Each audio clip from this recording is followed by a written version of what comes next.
The stars had never seemed so close yet so distant. Captain Han Daewon stood on the observation deck of the International Space Station, watching the alien vessel approach Earth for the first time in human history. The ship looked nothing like the science fiction movies had predicted. It was organic, flowing, almost alive in how it moved through space. "Captain, they're requesting permission to dock," Lieutenant Yoon Sura said from the communications panel. Her voice carried a mix of excitement and fear that everyone felt. Daewon nodded slowly. "Grant them permission. Tell them we welcome them in peace." The alien ship connected to the station with surprising gentleness. When the airlock opened, the first extraterrestrial being to meet humanity stepped through. It was reptilian, walking on two legs with scales that shimmered like oil on water. Its eyes were large and kind. "I am Velthrus of the Keltorian people," the alien said through a translation device. "On behalf of the Galactic Union, I greet humanity." Dr. Choi Myung stepped forward, her tablet clutched tight in her hands. She was Earth's lead xenobiologist, chosen for this moment because of her calm nature. "Welcome to our home. We are honored to meet you." The first days went well. Velthrus was patient and friendly, answering thousands of questions about the galaxy, the Union, and the countless species that filled the stars. The Union had been watching Earth for decades, he explained, waiting for humans to develop the right technology to join the galactic community. "We have protocols," Velthrus explained to Ambassador Kang Bora, who represented all of Earth's governments. "Every world must be assessed and classified before full contact. It is for everyone's safety." Ambassador Kang smiled warmly. "Of course. We understand. What do you need from us?" "Simply data about your world. Atmospheric composition, gravity measurements, geological activity, biological samples. Standard information." Dr. Choi spent 3 days compiling everything the Union requested. She was thorough, proud to show Earth's rich biosphere and diverse environments. When she handed the data chip to Velthrus, she expected praise for their beautiful planet. Instead, Velthrus went very still. His scales shifted to a darker color. "Is something wrong?" Dr. Choi asked. I must contact my superiors immediately," Velthrus said. His translator carried an edge of what sounded like panic. Within hours, the Union sent another ship. This one was larger, more official. A being that looked like a massive insect with crystal-like armor emerged. This was High Assessor Quintal, head of the World Classification Bureau. Captain Daewon met with both aliens in the station's main conference room. "Has something concerned you?" Quintal's translated voice was sharp and precise. "We must verify this data. It cannot be accurate." "I assure you, everything we provided is completely accurate," Dr. Choi said, defensive of her work. "Then we have a problem," Quintal replied. Over the next week, Union scientists came and went, running test after test. They sampled Earth's air, tested the gravity, measured radiation from the sun, analyzed bacteria from soil and water. Each test made them more agitated. Finally, Quintal called for a formal meeting with Earth's representatives. Ambassador Kang, Captain Daewon, and Dr. Choi sat on one side of the table. Quintal and Velthrus sat on the other, with several other Union officials appearing via hologram. "We have completed our assessment," Quintal began. "Your world has been classified as a Class 13 Deathworld." The three humans looked at each other in confusion. "I don't understand," Ambassador Kang said. "What does that classification mean?" Velthrus spoke gently as if delivering terrible news.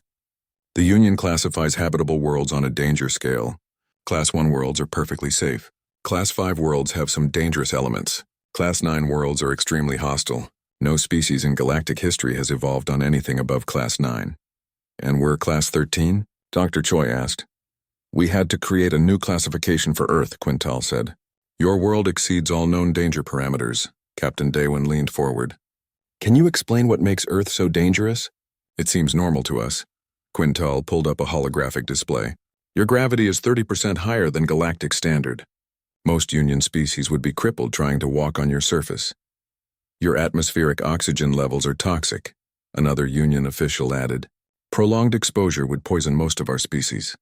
"Your weather patterns are catastrophic," Velthrus said sadly. "These hurricanes and tornadoes you experience regularly would devastate our colonies." "Your tectonic activity is extreme," Quintal continued. "Earthquakes, volcanic eruptions, tsunamis. Your planet is constantly trying to kill everything on it." Your sun's radiation output is dangerously high, another official said. We require extensive shielding just to orbit your world safely. And your biosphere, Velthris added, his scales showing colors that suggested distress. Everything eats everything else. Predators exist at every level. Bacteria and viruses are everywhere, deadly to most galactic life. Even your plants have thorns and poisons. Dr. Choi sat back, overwhelmed. But this is just normal life on Earth. Exactly, Quintal said. You see all of this as normal. That is what makes you Deathworlders. Ambassador Kang tried to process this information. So what happens now? The Union Council has called an emergency session, Quintal replied. Your species represents an unprecedented situation. We have never encountered intelligent life from a world this hostile. Many council members believe Earth should be immediately evacuated, Velthris said quietly. We could resettle your people on safer worlds. Class 2 or Class 3 planets where you would not have to struggle just to survive. Captain Daewon stood up, his voice firm. Earth is our home. We're not leaving. You don't understand, Quintal said. Your world is killing you slowly. Your lifespan is short by galactic standards, likely because of the constant stress your environment places on your bodies. We've adapted to Earth, Dr. Choi said. We've evolved here for millions of years. This is where we belong. The Council must decide, Quintal stated. Until then, we are implementing a protective quarantine around your system. No one leaves, no one enters until we determine the safest course of action. Ambassador Kang's expression hardened. A quarantine? That sounds like imprisonment. It is for everyone's protection, Quintal insisted. We cannot allow Deathworlders to spread through the galaxy until we understand what you are capable of. Your very biology could be dangerous to other species.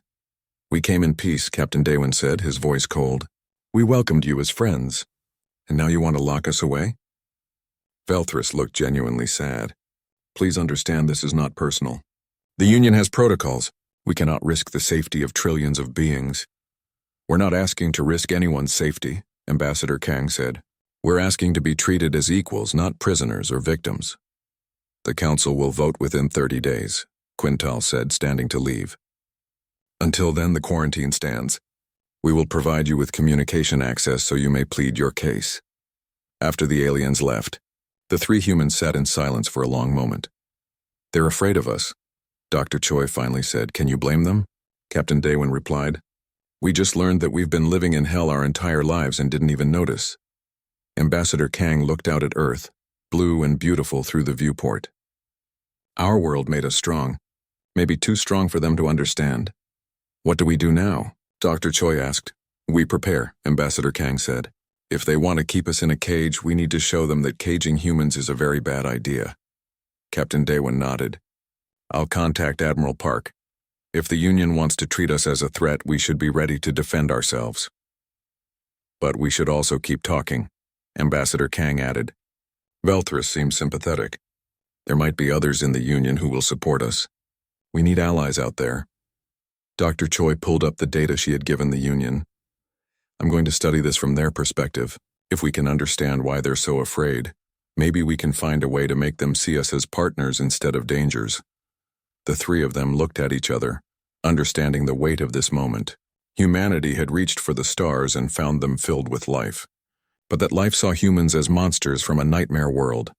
Earth hung in space below them, beautiful and deadly, the forge that had created humanity. The Galactic Union had called it Class 13, a rating beyond their worst nightmares. But to humans it was simply home. The real test was just beginning. 3 months had passed since the Union blockaded Earth's solar system. Ships surrounded the outer planets, preventing any human vessel from leaving. The message was clear even if the words were diplomatic. Humanity was trapped. Admiral Park Jin-ho studied the tactical display in Earth's military command center. Dozens of Union ships formed a loose sphere around the Sol system. They claimed it was protective custody. He called it what it was, a prison. Admiral, we have the capabilities to break through, Lieutenant Yoon Sera said. She was young, eager, and one of the best pilots Earth had produced. Give the order and I'll punch a hole in their blockade. Admiral Park shook his head. Not yet. We break out now, we prove them right about us being dangerous. We need a better way. Across the city, Professor Nam Taejin worked in his laboratory, barely sleeping. He had one goal, Develop a faster-than-light drive using human technology. The Union had FTL drives, but they refused to share the technology with the dangerous Deathworlders. So Nam would build one himself. 96 hours, he muttered to himself. 96 more hours and the prototype will be ready. On the Union diplomatic station at the edge of the Sol system, Ambassador Kang Bora met with the only alien who seemed to truly care about humanity's situation. Counselor Thexavara belonged to a species called the Harmonics. They were peaceful, artistic, and deeply empathetic. The council is divided, Thexavara explained in her melodic voice. Half see you as victims who need rescuing. The other half see you as threats who need containing. And what do you see? Ambassador Kang asked. I see people who deserve a chance, Thexavara replied. But I am only one voice among thousands. The situation changed when the Union made an offer. They would allow a group of human volunteers to come to a research station in the outer system. Their Union scientists could study human capabilities in a controlled environment. If humans proved they could coexist safely with other species, it might help their case before the council. Captain Daewon volunteered immediately. Dr. Choi joined him, along with 20 other humans from various backgrounds, athletes, soldiers, scientists, doctors, a cross-section of humanity. The research station was designed for safety. Everything was adjusted to what the Union considered normal. Gravity at 70% of Earth's, carefully controlled atmosphere, stable temperature, no weather, no dangers. The human volunteers found it uncomfortable. It feels like walking on the moon, one of the soldiers said, bouncing slightly in the reduced gravity. The air tastes wrong, an athlete complained. Dr. Choi smiled at their complaints. To the Union observers watching through cameras and sensors, she explained, we're adapted to harsher conditions. This feels strange to us because it's too easy. The tests began simply. Physical examinations, blood samples, brain scans. The Union scientists were polite but clearly nervous around the humans. They wore protective suits and kept their distance. Then came the physical capability tests.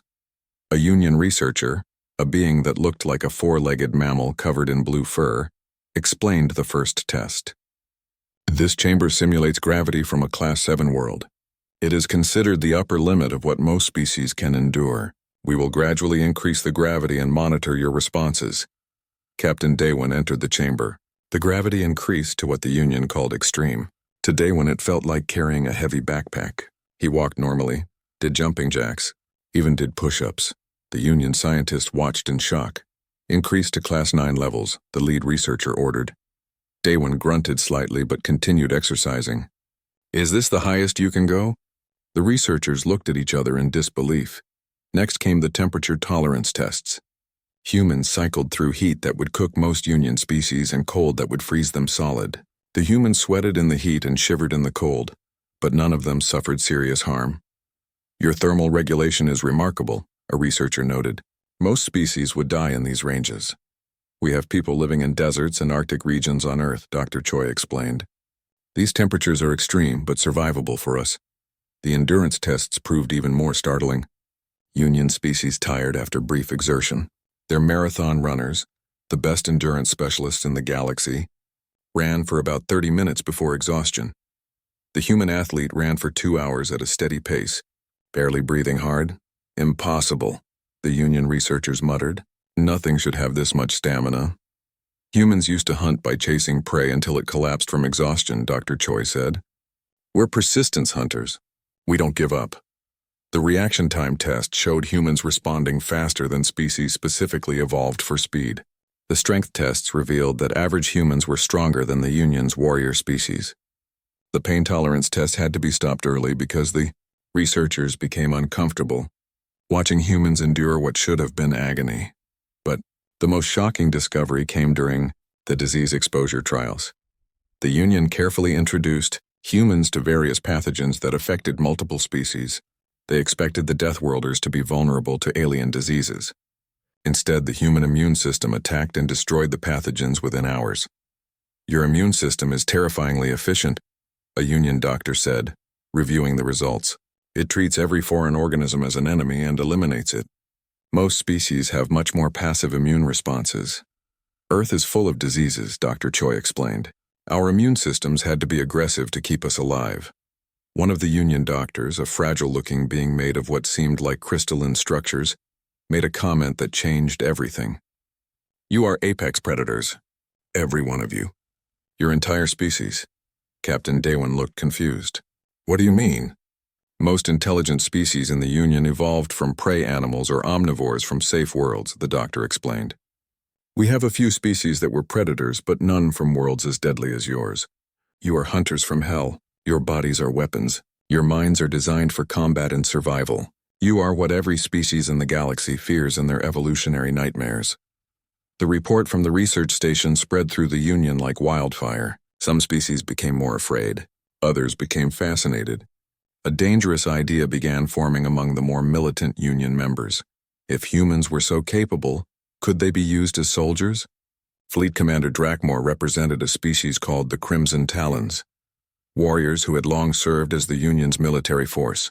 He saw humans as a threat to his people's position. If humans were better fighters, what would happen to the Talons? He pushed the Galactic Council to maintain the blockade, to increase restrictions, to never allow humans into the larger galaxy. But Councillor Thexvara pushed back. "Fear is making us cruel. These people have shown us nothing but peaceful intent. Yes, they are strong. Yes, they are resilient, but they are also kind, curious, and eager to help. Judge them by their actions, not their biology." The council remained divided. Then Lieutenant Yoon Sarah made her move. She had been working with Professor Nam, testing his prototype FTL drive. When it passed all safety checks, she made a decision without waiting for approval.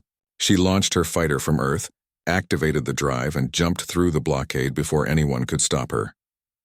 The Union ships scrambled in alarm.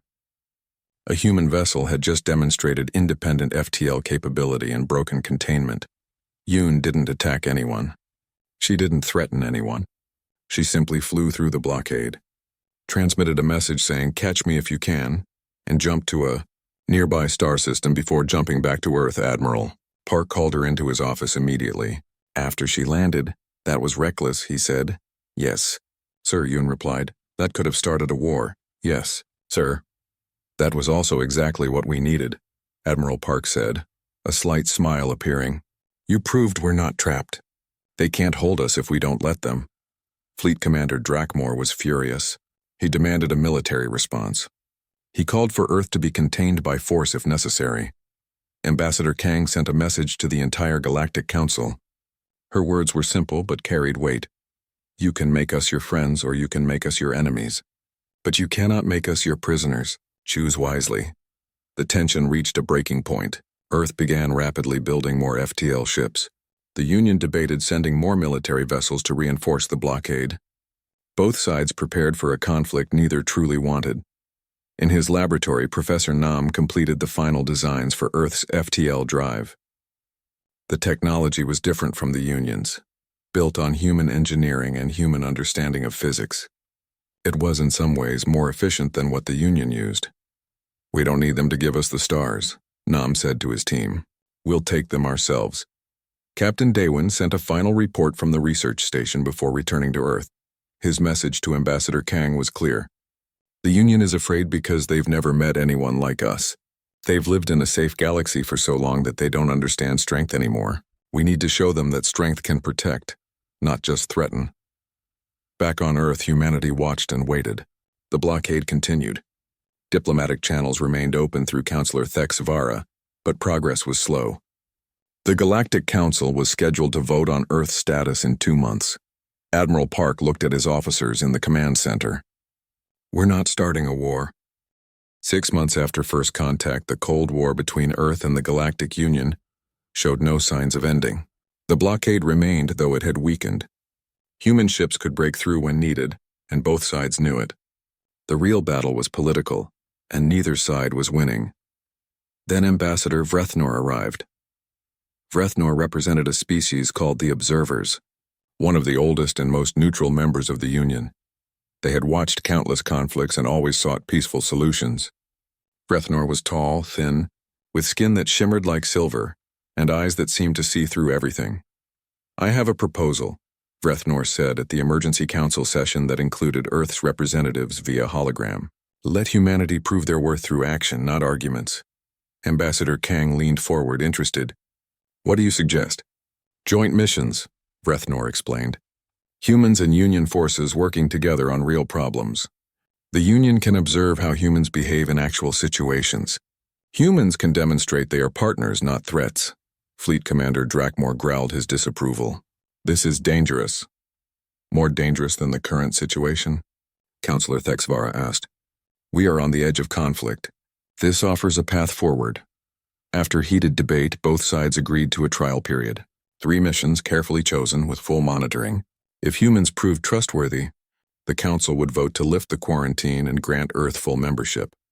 The first mission came faster than anyone expected. A mining colony on a Class 7 world suffered a catastrophic failure. An underground gas pocket ruptured, flooding the facility with toxic fumes. The ventilation system failed and the habitat was losing pressure. 347 aliens were trapped, and they had maybe 6 hours before the air ran out completely. The problem was simple and terrible. The rescue teams the Union sent couldn't survive in those conditions. The toxic gas would kill them in minutes. The damaged facility was too unstable for remote drones. Someone needed to go in physically, and no Union species could survive it. Captain Daewon was on Earth when the call came. We need human volunteers now. Commander Lee Hyunwoo stepped forward immediately. He was Special Forces, trained for hostile environment operations. Give me 10 people and we'll get it done.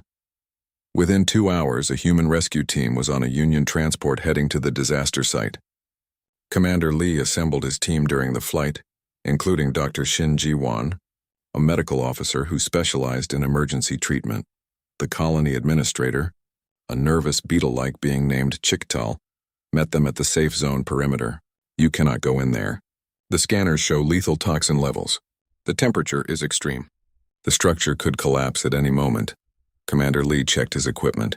The humans wore basic environmental suits, nothing like the heavy protective gear Union species would require. We're going in. Where are the survivors concentrated? Chiktal pulled up a holographic map, showing 3 main groups of trapped colonists. Here, here, and here. But the routes are blocked by debris, and the gas is getting worse. Then we better move fast, Lee said. The human team entered the disaster zone. The toxic gas that would kill Union species in minutes was merely unpleasant to humans through their basic breathing filters. The temperature that would cook most aliens made the humans sweat, but they pushed forward. They found the first group of survivors in a collapsed tunnel. Debris blocked the path, pieces of metal and rock too heavy for the weak survivors to move. The humans, working in gravity and conditions that would cripple Union species, cleared the debris in 20 minutes. Dr. Shin moved among the survivors, checking vital signs. Most were in shock, unable to believe the humans were working in conditions that should be fatal. You're all going to be okay, Shin said through the translator. We're getting you out. Commander Lee organized the evacuation. The survivors couldn't walk through the toxic zones, so the humans carried them. Adult aliens who weighed more than the humans themselves were lifted and carried through hostile terrain. One of the Union survivors, watching a human woman half her size carry her through poisonous fumes and crushing heat, whispered, "You are angels from hell." The second group was trapped in a compartment with failing life support. The door was jammed, sealed by the pressure difference and damaged hydraulics. Union engineers said it would take hours to cut through with proper equipment. Commander Lee studied the door for 30 seconds, then simply grabbed it and pulled. His muscles strained. His face went red with effort, and then the door's twisted frame bent and gave way.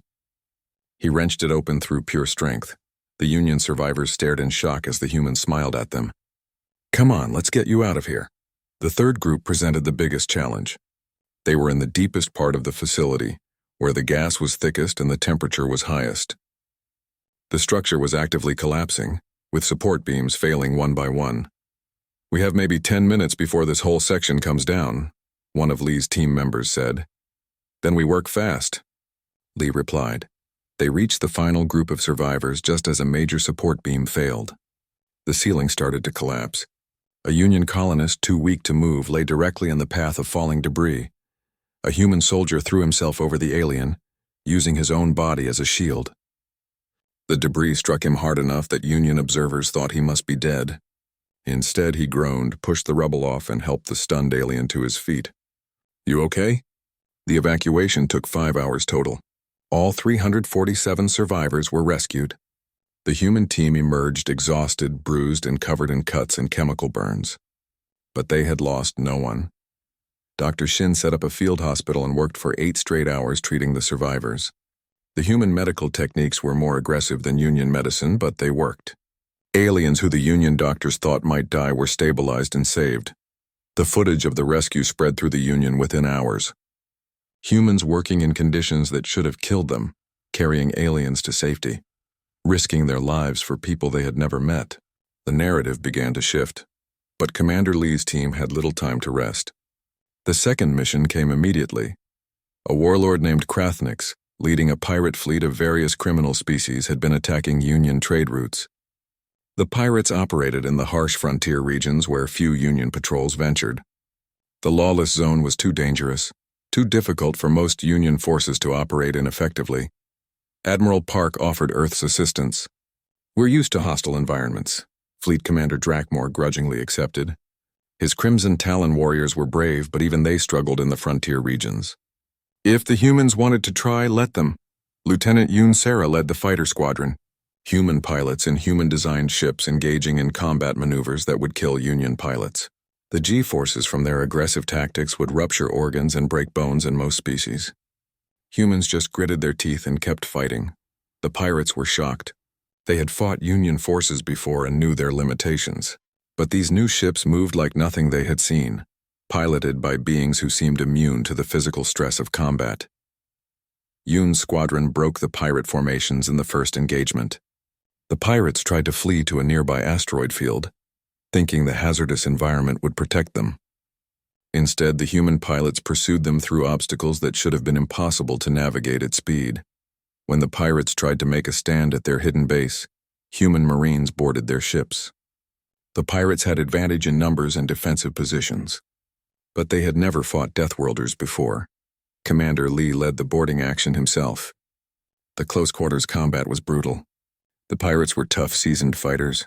But humans had been apex predators on a Deathworld for millions of years. Every instinct, every reflex, every bit of their evolution was designed for exactly this kind of fight. The battle lasted 20 minutes. The pirates surrendered. Warlord Krathnix, wounded but alive, was brought before Admiral Park. The pirate expected execution. Instead, Park had Dr. Shin treat his wounds. "Why?" Krathnix asked, confused by the mercy. "Because we're not monsters," Admiral Park replied. "We're strong enough to be kind." Fleet Commander Drakmore watched the entire operation with a mix of emotions. His warriors were brave, skilled, proud, but he had to admit humans were something else entirely. After the battle, he approached Admiral Park. "You fight well," Drakmore said. It was the closest thing to a compliment his species gave. "So do your people," Park replied. "Maybe we could learn from each other." The third mission came from an unexpected source. Union scouts had discovered a new intelligent species on a Class 11 world. Normally, the Union would celebrate such a discovery. But they had a problem. They couldn't survive on the planet long enough to make peaceful first contact. The world was volcanic, unstable, covered in toxic ash and extreme heat. The native species seemed aggressive, possibly because previous survey teams had crashed there and been seen as invaders. Ambassador Kang volunteered to lead the contact mission. "Class 11? That's easier than Earth, we can handle it." She took a small team, Dr. Choi for scientific communication, Commander Lee for protection, and Professor Nam with specialized equipment for establishing communication through the harsh interference. 1 week before the Galactic Council vote, Earth prepared for what they hoped would be a celebration.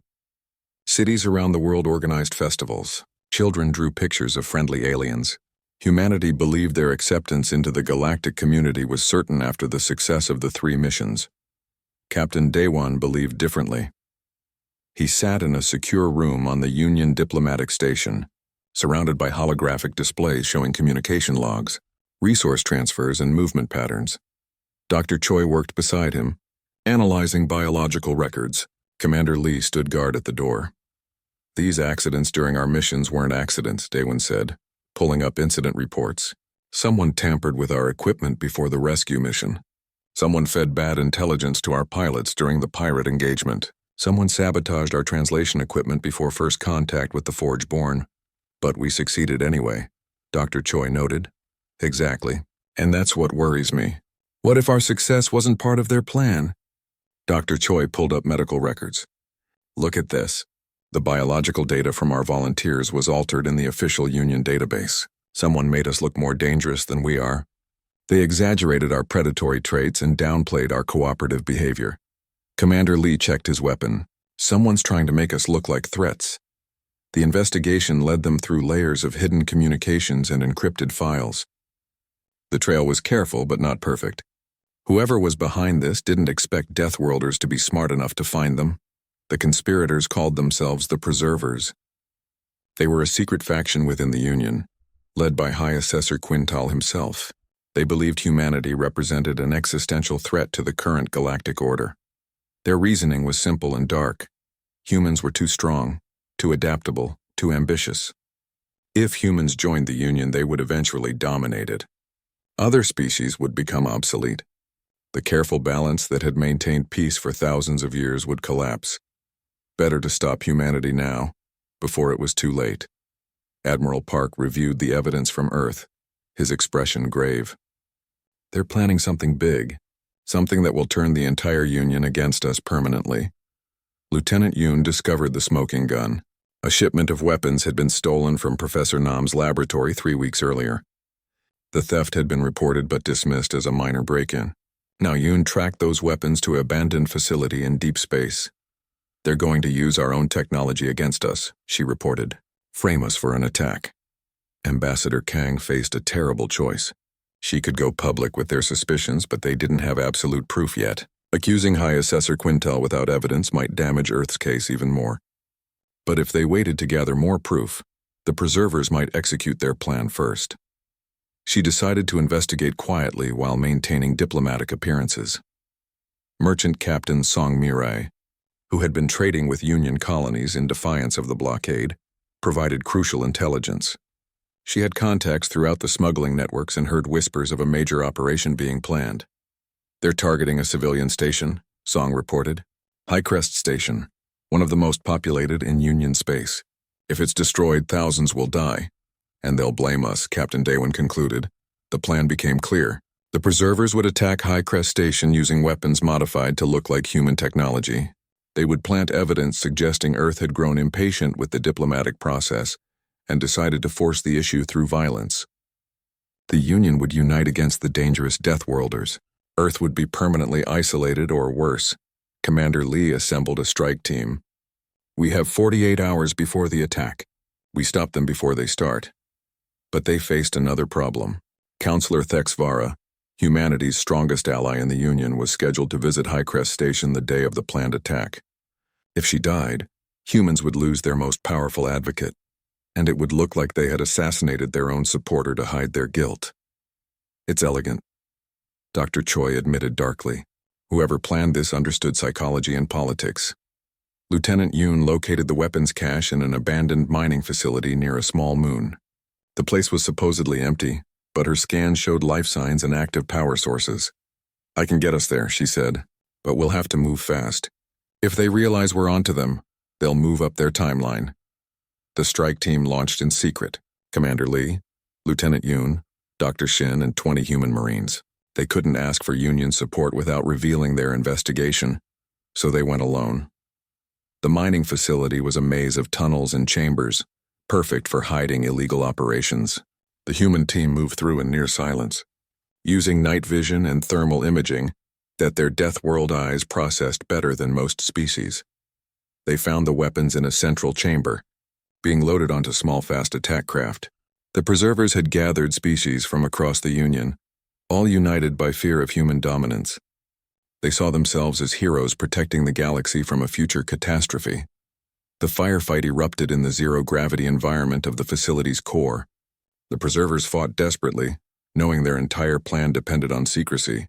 But they were scientists, bureaucrats, and politicians playing at soldier. The humans were actual warriors from a death world. Commander Lee moved through the facility like violence incarnate. His team followed, precise and lethal. Dr. Shin stayed back, ready to treat wounded, hoping to take prisoners alive. The battle lasted 18 minutes. The preservers were defeated, their weapons captured, their attack craft disabled. Lieutenant Yoon secured the evidence while Commander Lee searched for the leaders. They found detailed plans for the attack, including communications with High Assessor Quintal himself. The evidence was damning and complete. "We got them," Yoon said with satisfaction. But Quintal wasn't there. The High Assessor was too careful to be personally present at the operational level. Captain Daewon realized the terrible truth immediately. This was the backup plan. Quintal has a primary plan already in motion. The message came through an emergency broadcast. Quintal had taken hostages at the Union diplomatic station. He had Counselor Thexvara and 20 other Union officials. His demands were simple. Earth must accept permanent quarantine or the hostages would die. "He's desperate," Ambassador Kang said. "The vote is tomorrow. He knows he's losing. This is his final move." Admiral Park wanted to send a full assault team, but the diplomatic station was heavily shielded and monitored. Any large-scale military action would result in the hostages' deaths. "We need someone small, quiet, and capable of surviving hell," Commander Lee said. "So basically any human," he volunteered. "For the rescue with Dr. Shin, 2 people could infiltrate through maintenance shafts and service tunnels that were too small and dangerous for most species to navigate. The route took them through sections of the station that were never meant for habitation, extreme temperatures, toxic coolant leaks, radiation exposure, and cramped spaces that would crush or poison most Union species. For 2 Deathworlders, it was just an uncomfortable commute. They crawled through spaces barely wide enough for their bodies, squeezing past pipes that burned hot enough to melt most metals. Dr. Shin treated her own burns with emergency gel and kept moving. Commander Lee navigated by memory and intuition, his predator instincts guiding them through the mechanical maze. They emerged in a service closet adjacent to where Quintal held the hostages. Through a small camera, they watched the High Assessor ranting at his prisoners. "You don't understand what you're inviting into the galaxy. Deathworlders will consume everything. My species once dominated the Union and we were wise and fair. Then larger, stronger species joined and we became irrelevant. Now these humans come, stronger than anyone, and you welcome them. They will make all of us obsolete." Counselor Thexvara, bound but calm, spoke softly. "You fear change. But the galaxy is built on change. New species bring new perspectives, new strengths. Yes, humans are powerful, but they are also kind. Judge them by their actions, not your fears." "I have judged them," Quintal said, "and I have found them guilty of being too dangerous to exist freely." Commander Lee signaled Dr. Shin. 3 guards stood between them and the hostages. The room was small, no cover, no tactical advantages. Just straight combat. Lee moved. The guards never had a chance. They were armed, trained, and prepared. But they weren't Deathworlders. Lee disabled all 3 in seconds, his movements economical and brutal. Quintal reached for a detonator, threatening to destroy the entire compartment. "Stay back or we all die." "Then we all die," Lee said, walking toward him calmly. "But the hostages go free first." Dr. Shin was already cutting the hostages free, moving them toward the exit Lee had secured. Quintal stared at the human approaching him. "You should be afraid." "I can kill all of us, I'm afraid," Lee admitted. "Fear is just another thing Earth taught us to work through. We don't let it control us." He reached Quintal and simply took the detonator from the High Assessor's trembling hands. The insectoid being collapsed, his courage finally breaking. "Why?" Quintal whispered. "Why did you save us? After everything I tried to do to your people, why show mercy?" Commander Lee looked at the broken conspirator. "Because we're not the monsters you thought we were." The celebration lasted exactly 4 hours. Earth had just been accepted into the Galactic Union with unanimous support. Cities around the world erupted in joy. On the Union Council station, Ambassador Kang shook hands and tentacles and various alien appendages, accepting congratulations from species that had feared humanity just weeks before. Then the alarm started. The emergency broadcast went out across all Union channels. An unknown fleet had entered Union space from beyond the galactic rim. They were massive, numbering in the thousands. Their technology was clearly superior to anything the Union possessed, and they were not responding to hails. Within minutes, the lead ship broadcast a message across all frequencies. The being on the screen was massive, heavily armored with 4 arms and eyes that glowed red. His voice carried the weight of countless conquests. I am Warlord Shektar of the Devastator Armada. Your union is weak and fat with peace. You have 24 hours to surrender all your worlds to our rule. Resist and we will take them anyway, leaving nothing but ash. The council chamber fell into chaos. Species argued, panicked, blamed each other. Their fleets were spread across thousands of systems, designed for peacekeeping and patrol, not war. Against a coordinated assault by a superior force, the Union's military was inadequate. Fleet Commander Drakmore tried to organize a defense, but the numbers were terrible. We have maybe 300 warships within range of their probable targets. They have thousands. We're looking at a massacre. Ambassador Kang stood up, her voice cutting through the panic. You spent months debating whether to accept us or fear us, whether we were partners or threats. Now let us show you what Deathworlders do. We protect our friends. Admiral Park was already mobilizing Earth's fleet before the Council could officially request help. Every ship humanity had built, every pilot trained, every Marine ready. They had prepared for war with the Union. Now they would fight for it. All ships, this is Admiral Park. Today we prove that Earth's Class 13 rating isn't a curse. It's a weapon. And we're about to show these devastators what happens when you threaten our home. The human fleet jumped to the defense coordinates. 300 Union warships faced 3,000 devastator vessels. The humans added 68 ships to the defense. The numbers were still hopeless. Captain Daewin commanded the lead human destroyer. He opened a channel to all Union ships. Most of you have never fought a real war. You've lived in peace for generations. That's not weakness, that's a gift. But we're about to lose that gift if we don't fight. Follow our lead, trust us. We know war. The Devastator fleet arrived at the Union's core worlds exactly on schedule. Warlord Shektar expected a token resistance followed by quick surrender. That's what always happened. The Devastators had conquered hundreds of civilizations. None had lasted more than days. The first wave of Devastator ships met the combined fleet head-on. The Union ships fought bravely, but fell quickly. Their shields collapsed under weapons they had never encountered. Their hulls crumpled from impacts they weren't designed to withstand. Within minutes, a dozen Union vessels were destroyed. But the human ships survived. Devastator weapons that should have punched through shields barely scratched the human vessels. Impacts that should have destroyed them left dents and scars. The human ships were built tough because humans expected things to break. They over-engineered everything, designed for the worst-case scenario, because Earth had taught them that the worst-case scenario usually happened. All ships, evasive pattern Delta, Admiral Park ordered. The human fleet executed maneuvers that should have been impossible. They pulled turns that generated G-forces no Union crew could survive. Lieutenant Yoon led the fighter screen, her pilots pulling maneuvers that made the Devastators think their sensors were malfunctioning. Nothing should move like that with living crew inside, but Deathworld crews could handle it. The human weapons were less advanced than the Devastators, but they hit hard and often. Professor Nam had designed them based on simple human philosophy. If something doesn't work, hit it harder. Captain Daewin's ship took a direct hit that collapsed 2 decks and killed 6 crew members. Any Union ship would have been destroyed. The human destroyer just kept fighting. Hull breach on decks 4 and 5, his tactical officer reported calmly. Engineering says we've lost 30% power. Weapons still functional. Then keep shooting, Daewin ordered. The battle spread across 3 Union worlds. The Devastators landed ground troops expecting easy conquest. The Union defenders fought desperately but were being overwhelmed. Then the human Marines arrived. Commander Lee led the drop from orbit.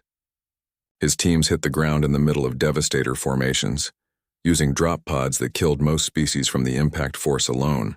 Humans just stumbled out and started fighting. The Devastators were professional soldiers experienced in conquest, equipped with superior weapons. But they had never fought Deathworlders before. A Devastator soldier stood 7 feet tall and weighed 300 pounds. Commander Lee was 6 feet and 200 pounds. In the first engagement, Lee dropped the alien with a combination of tactics, speed, and sheer refusal to quit that the Devastator had never encountered. The ground battle was brutal. The Devastators had numbers and equipment. The humans had determination and the ability to keep fighting through injuries that would incapacitate any other species.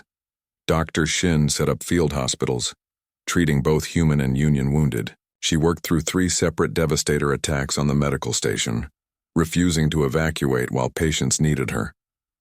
In space, Admiral Park's fleet was holding, But barely. They were outnumbered and taking heavy losses. A quarter of the human ships were destroyed or disabled. Union ships were falling faster, but they weren't surrendering. Warlord Shektar watched the battle from his massive flagship. He had conquered hundreds of worlds. This should have been easy.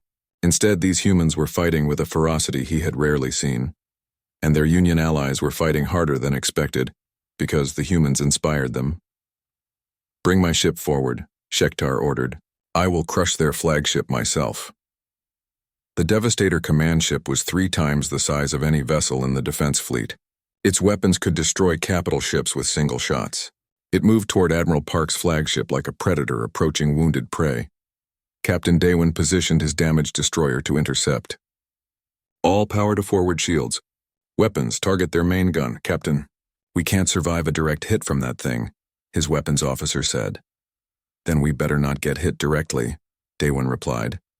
The duel between the 2 flagships was visible across the battlefield. The Devastator ship was superior in every way, but Admiral Park's crew fought with the desperation of people defending their home, and the skill of warriors from a world that spent millions of years trying to kill them. Professor Nam's weapons, fired at point-blank range, punched through sections of the Devastator flagship's armor. Not enough to destroy it, but enough to damage it. Enough to prove it could bleed. Captain Daywin's destroyer was torn apart by return fire, but not before launching every missile in its magazine. Daywin gave the evacuation order and was the last to leave the dying ship. Admiral Park saw his friend's ship explode. He opened a fleet-wide channel. "Captain Daywin's ship has fallen, but he's alive. The Devastators can kill our ships, but they can't kill human spirit. All vessels attack pattern Omega. We're taking that flagship down." The human fleet, battered and bleeding, converged on Warlord Shektar's vessel. It was suicide tactics by any rational measure.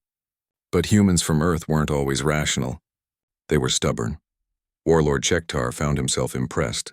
These humans fought like the warrior species of old legends, species that didn't exist anymore because they had died off eons ago, species that fought until nothing was left. "Broadcast to the human fleet," Shektar ordered. "I wish to speak with their champion." The message came through to Admiral Park. It was a challenge, ancient and formal. Devastator tradition allowed for single combat between champions to decide the outcome of battle. If humanity won, the Devastators would withdraw. If they lost, Earth would be conquered first. Commander Lee volunteered before anyone else could speak. "I'll fight their champion." "Hyunwoo, you're injured," Dr. Shin protested. "You've been fighting for 18 hours straight." "Then I'm warmed up," Lee replied. The combat took place on a neutral station, broadcast to both fleets. Warlord Shektar himself stepped forward as the Devastator champion. He was massive, his armor covered in markings from 1,000 victories. He carried weapons that had killed champions from dozens of species. Commander Lee stood across from him in basic combat armor, carrying a simple blade and sidearm. He was bleeding from a dozen wounds. His armor was cracked and scorched. He looked tiny compared to the warlord. "You are brave but foolish," Shektar said. "I have killed better warriors than you." "Maybe," Lee admitted. But they weren't from Earth. The fight began. Shektar was strong, fast, and skilled. His first strike would have killed most beings. Lee barely dodged, the blade passing so close it cut his cheek. But Lee didn't retreat. He couldn't match the warlord's strength, so he didn't try. He used speed, tactics, and the most dangerous weapon a Deathworlder possessed: endurance.